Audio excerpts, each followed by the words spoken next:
അങ്ങനെ 2 മാസത്തെ വെക്കേഷൻ കഴിഞ്ഞ് ഇന്ന് സ്കൂൾ തുറക്കുകയാണ്. എല്ലാ കുട്ടികൾക്കും നല്ല ഒരു വർഷം ആശംസിക്കുന്നു. എന്തുകൊണ്ടാണ് സ്കൂൾ വെക്കേഷനുകളെല്ലാം ഏപ്രിൽ മെയ് മാസങ്ങളിൽ തരുന്നത്?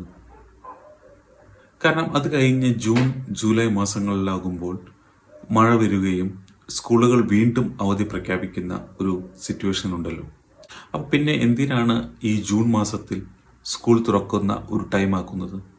എന്തുകൊണ്ട് ഈ ഏപ്രിൽ മെയ്യിൽ തന്നെ കണ്ടിന്യൂസ് ആയിട്ട് സ്കൂൾ തുടങ്ങുകയും, അതായത് മാർച്ചിൽ എക്സാം കഴിഞ്ഞാൽ ഒരാഴ്ച റെസ്റ്റ് കൊടുത്തു കഴിഞ്ഞ് വീണ്ടും സ്കൂൾ തുറക്കുകയും ജൂൺ ജൂലൈ മാസത്തിൽ സ്കൂൾ വെക്കേഷൻ കൊടുത്ത്, അപ്പോൾ കുട്ടികൾക്ക് ഈ അസുഖങ്ങൾ വരാതെയും, ഈ മഴ വന്ന് കുട്ടികൾക്ക് പല അസുഖങ്ങൾ വരാതെയും, പനി അതുപോലുള്ള അസുഖങ്ങൾ വരാതെ നമ്മളെ സംരക്ഷിക്കാൻ പറ്റുകയും, മഴയുള്ള ആ 2 മാസം അവധി പ്രഖ്യാപിച്ചു കഴിഞ്ഞാൽ സ്കൂളുകൾ ഓൾറെഡി അവധിയായിരിക്കും. അപ്പോൾ പിന്നെ ആർക്കും പ്രശ്നമില്ല, കുട്ടികൾ വെള്ളപ്പൊക്കത്തിൽ പെടുകയുമില്ല. ആർക്കും ഈ വെള്ളപ്പൊക്കത്തിൽ ബസ് കൊണ്ട് സ്കൂൾ ബസ് പോവുകയോ അല്ലെങ്കിൽ പാരൻസിനെ കുട്ടികളെ കൊണ്ടാക്കേണ്ട ഒരവസ്ഥ ഇല്ല. അപ്പോൾ അതൊരു നല്ല കാര്യമല്ലേ?